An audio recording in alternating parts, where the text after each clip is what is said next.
Today we're in 8.7, Operations and Scientific Notation. So we know that there are 4 basic operations.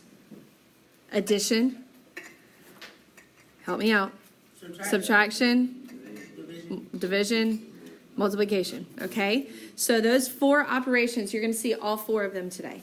Addition, subtraction, multiplication, division. So how can we identify what operation it is? All right, we'll talk about that. But before we do that, we need to talk about some rules. The first rule deals with addition and subtraction, okay? You cannot add or subtract. So did I say anything about multiplying and dividing? No, it's only adding and subtracting. You cannot add or subtract in scientific notation unless the exponents are the same.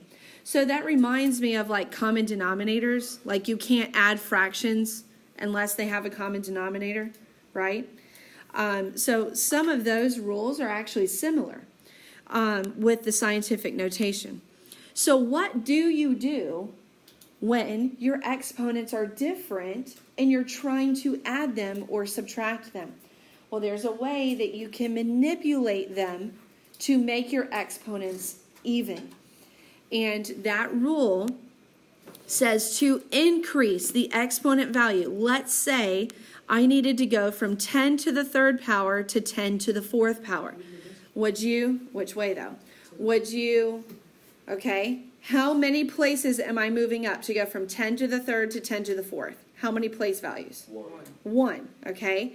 So that's why it says move the decimal to the left, okay, and it would say 1 place because I increased by 1, in the number being multiplied, meaning the decimal value. So what we see in the example, 2.3 times 10 to the 3rd. Well, if I need 10 to the 3rd to be 10 to the 4th, my rule says to take the decimal and move it to the left 1 place. And that more or less offsets the change in the exponent. That offsets it. Okay? So move my decimal to the left, and that's how it became 0.23. Are you with me so far? You don't need to fully understand it yet. We're going to do quite a bit of practice. But if I have to move my decimal, okay, to the left, I would increase my exponent value. So what do you think is going to happen if I had to move my decimal to the right? Decrease. It would decrease my exponent value by how many places I had to move it. So that's the operation that offsets that change. All right, so you're going to see a lot of that in the lesson today. Okay, the first example says adding and subtracting, okay? So I have these 2 expressions. The first thing I want you to do is I want you to determine, is it addition or subtraction? Obviously, that's the only 2 in this example. And how do you determine that? It's the sign between the 2 expressions, okay? Whatever sign is there. It's not the multiplication sign inside the parentheses. That's scientific notation, okay? It's the operation in between them. You with me? So that's how I know I'm adding. So the next thing I need to do, if I'm adding, is I need to make sure I have same exponent. Do I have same exponent? That's just like having a common denominator. If I have the same exponent, then I can go ahead and simplify. If I don't, then I have to make them the same first. You with me? Understand? So does everybody see both of these are 10 to the 3rd? So now I can add my numbers together. My rule says when I'm adding and subtracting that I add the decimal values together and I keep the common exponent, 10 to the 3rd. All right, so that's what I'm going to do. 4.6 plus 8.72. All right. You could put a 0 placeholder. It's not as important with addition. Okay. Let's go ahead and add these numbers together. Okay, so I got 2, and I got a 13, carry the 1, and I got another 13. Did you guys get 13.32? Okay, so 13.32, and now I bring down my common exponent times 10 to the 3rd. Okay, but there's a reason why this is not my final answer. It can't be. Because while it looks like it's in scientific notation, it's not. Because 13 bigger than 10. Because 13 is bigger than 10. And you will see that very often with addition and multiplication. Okay? You won't see it with subtraction because they're already in scientific notation, and when you subtract, that just makes them less. But you will see it very often with addition and multiplication. So it's too big. So where do I need to move my decimal? Left one. To the left one. Okay? So if I move my decimal to the left one, it becomes 1.332. But if I moved it to the left one, do you remember what happens to my exponent? Add to your exponent. I would add to my exponent times 10 now to the fourth power. Okay? And now that's my final answer. Does everybody see what I did there? It's like, oh, I just, didn't quite go far enough. So bump it to the left and bump your exponent value up one. All right, how are we doing? Okay, so now let's look at the second one. What operation is happening between these two numbers in scientific notation? Subtraction. It's subtraction now. So because it's subtraction, I need to check that my exponents are the same. Are my exponents the same? So I treat that like a common denominator. I'm not going to do anything with that. Now I'm going to subtract my decimal values. Now what's important on this part is that you always subtract the first number minus the second number. Order matters with division and subtraction. Okay, so in this case, subtraction. What is 7.8 minus 4.5? Mason? 3.3. Okay, so as soon as I see that number, what do you think I'm asking myself? Is that higher? Is it lower or Yeah, as soon as I see 3.3, I'm like, okay, is that in the right range? Yes. bigger than 1? Yes, it is. Times 10 to the negative fifth power. You say, well, 5 is negative. Is that okay? Absolutely. Can you have a number in scientific notation that's negative? Absolutely. What do we know about that number? Will it be really, really big or really, really small? Small. It'll be small, okay? But I don't have to do anything with it. I can just leave it like that. All right? All right, so let's look at multiplication. For multiplication, and again, I know I keep referring to fractions, but when you multiply fractions, do you have to have a common denominator? Yes.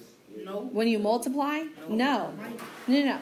So when you multiply scientific notation, it does not matter if you have the same exponent. Okay? And you actually are going to go ahead and simplify that exponent. So what's happening now is you take your factors and you group your common factors together. Okay? Why would I do this when I can do this first? Isn't 3 times 5 much easier? Yeah. So let's group our numbers together, and let's group our powers of 10 together, and that's going to look like something familiar. 10 to the negative second power.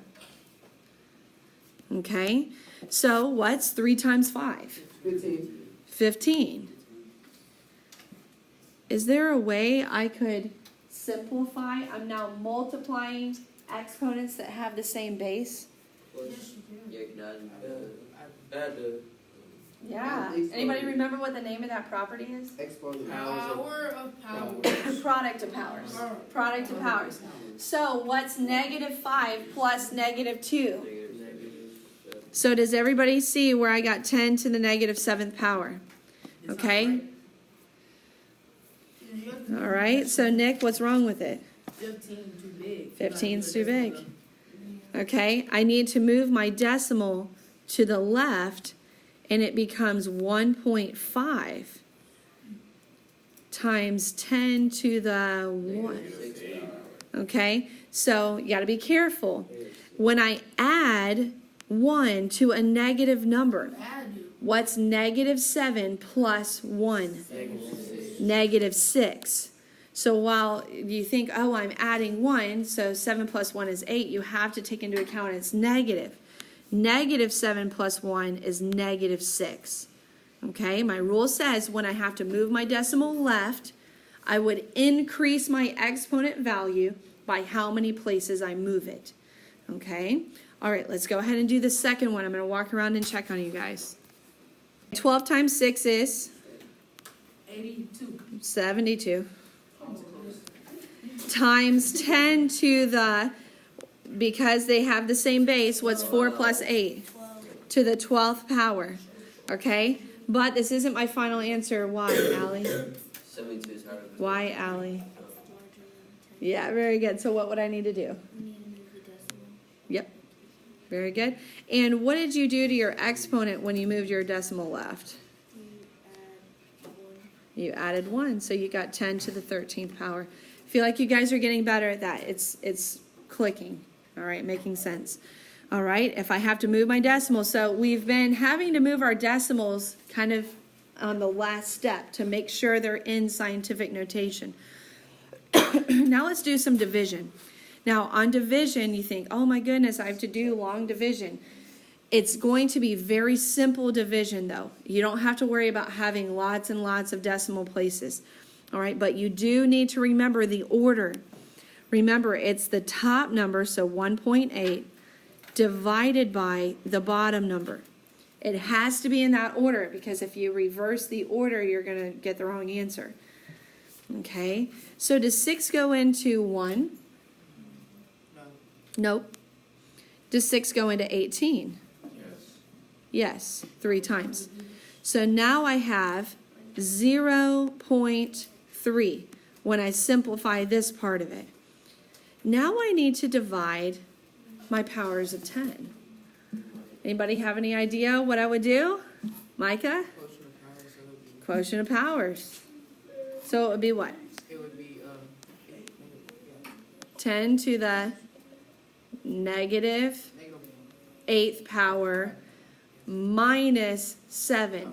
And I would strongly, like as strong as I can, encourage you to write that step because the mistake Micah just made is so common. You think, oh, it's -1 because you're just looking at the numbers, but you forgot you're subtracting those exponents. All right, so -8 minus 7 is what? -15. So now I have 0.3 times 10 to the -15th power. Oh, you can't do that because 3 is smaller than 1. Yeah, you can't do that. But now, okay, what they just said is this number is smaller than 1, so it's not in scientific notation. But to get it in scientific notation, which way does your decimal have to move? To the right. So now, if your decimal has to move to the right one place, what's going to happen to your exponent? You have to go down by the same number. So that's why we have to subtract 1. So now we have 3 times 10 to the -16th power. Division is covered. Okay? So with division, sometimes you could end up with a number less than 1. And when that happens, you have to move your decimal right, which would decrease your exponent. Okay, so now I want you to do the second one. Work on the second one. I did 1.5 divided by 7.5. Did you guys do that? No, I did the other way.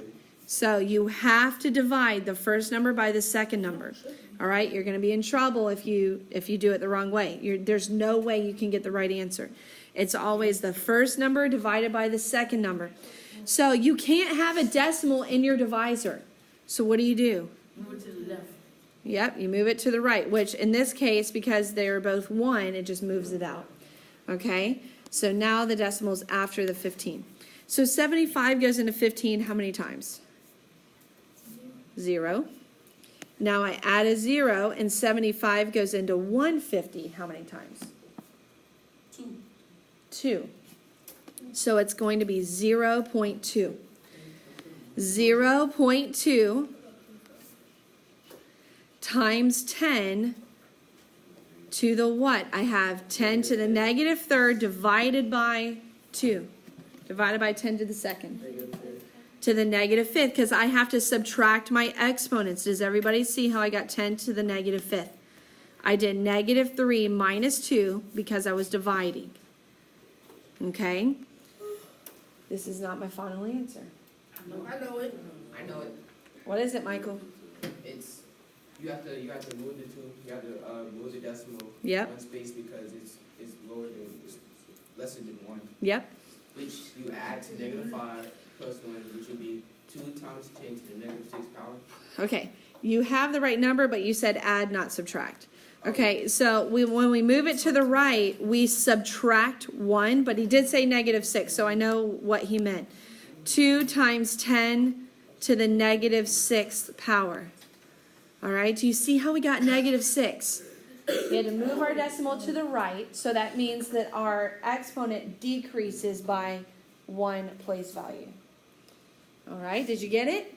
Yeah. Did you get it? Okay, so we've had to do a lot of manipulating of the exponents at the end of these problems. Now what we see in the next example is that we have to manipulate the exponents at the beginning of the problem. Okay, so remember at the beginning of the lesson when I said when you're adding numbers in scientific notation, you have to have the same exponent. It's like a common denominator. So what I'm seeing here between these two expressions is that they do not have the same exponent. They don't have the same exponent. Okay, so here's the question. Do I take the lower one and raise it to the higher value? Or do I take the higher value and lower it to the lower value? It all depends on how much work you want to do, okay? All right, so a lot of times we want to choose the route with the least amount of work, right? Because it's the least chance of making a mistake. If I wanted to lower my value, my exponent value, if I wanted to subtract, that would mean I move my decimal to the right. So if I wanted to lower -2 down to -3, I would have, don't do this on your paper. I would move my decimal to the right here. Would you agree? Don't do this. Don't do this. Don't do this. Look up here. Don't do this. I'm showing you what not to do. When you move this decimal to the right, what does that number become? 34. That number is way outside scientific notation. So what's going to happen at the end is you have to move it right back. So instead of doing that, here's the rule that I want you to follow every time, and it's just less work, okay? I want you to take the lesser value of the two exponents and raise it to the higher value. So between -2 and -3, which one is the lower value? -3 is the lower value. Think in negatives. Think negatives, okay? So I'm focusing here. I need to raise -3 up to -2. So what would I do to -3? How many would I need to add? 1, okay? So if I'm raising this exponent by 1, it means I need to move my decimal to the left 1 place. So this becomes 0.82 times 10 to the -2nd power. Plus 3.41, I didn't do anything to this one, times 10 to the -2nd power. Why would you add a 0? So now that I have the same exponent, like a common denominator, I've got my same exponent, now I can add my numbers together. And by doing it this way, by making my numbers smaller, I know I'm still within scientific notation. 0.82 plus 3.41. Okay, and what do I get when I add those two numbers together? Okay, 4.23. Is that number okay for scientific? 4.23, and I keep my common exponent. Okay, all right, so now I want you to look at this second expression. And I want you to put your finger, like physically on your paper, on which one you're going to change. Based on what I told you to do in this first one, okay? Technically, you could change either one, but one of them is way less work. So just go with me on that. One of them is way less work. I told you to pick which one. That was very emphatic. Good job. Connor, which one did you pick? Oh, I know. Mason, which one did you pick? I picked 7.2. Yes, 10 to the third power. I want you to pick the smaller of the two exponents. Does everybody agree 10 to the third is smaller than 10 to the fifth? Okay, so now how many would I need to add to 10 to the third to make it 10 to the fifth? 2. All right, not a trick question. 3 plus 2 is 5. Okay, so if I need to add 2, how many places do I need to move my decimal? 2 to the left. Okay, so I already have one place value, but what would I need to put in front of the 7? A 0. Remember, keep the first one the same. 4.7 times 10 to the fifth plus, now it's 0.072 times 10 to the fifth power. Okay? Now that I have my common exponents, what can I do? You can simplify it. I can simplify. I can add my decimals together. Go ahead and finish. So 4.7 plus 0.072. You got to have those decimals in the right place. Okay, that's real important. 277 and then a 0.4. So 4.772 and then keep your common exponent. Did you guys get that? Did y'all get that? Okay, so we're going to do one more, and it's just the same concept, except now we're subtracting. Okay, we're just going to do one more. All right, so we're subtracting. When I see that I'm subtracting, what do I look for? The common exponents, okay? If you have common exponents, awesome. Go ahead and subtract. Do you have common exponents here? No. You don't have common exponents. So remember which one. I want you to put your finger on the paper. Which one are you going to change? I know. Okay, which one will you change, Micah? Does everybody agree -6 is less than -5? So I need to raise it to -5. How many do I need to add? 1. Okay, so if I need to add 1, what do I do with my decimal? Move it one place over. Which way? To the right. Left. To the left. If I raise my exponent, I move it to the left, which is what I want. I don't want 16. Okay, it's too big. All right, so leave the first one the same, 2.8 times 10 to the -5th minus 0.16 times 10 to the -5th power. Don't forget to do that addition, okay? That exponent has now changed. You moved your decimal, so that increased your exponent by 1. All right, now you have common exponents. Now go ahead and finish. Did you do 2.8 minus 0.16? You have to line up your decimals, okay? So that's our decimal subtraction rules. You have to line up decimals.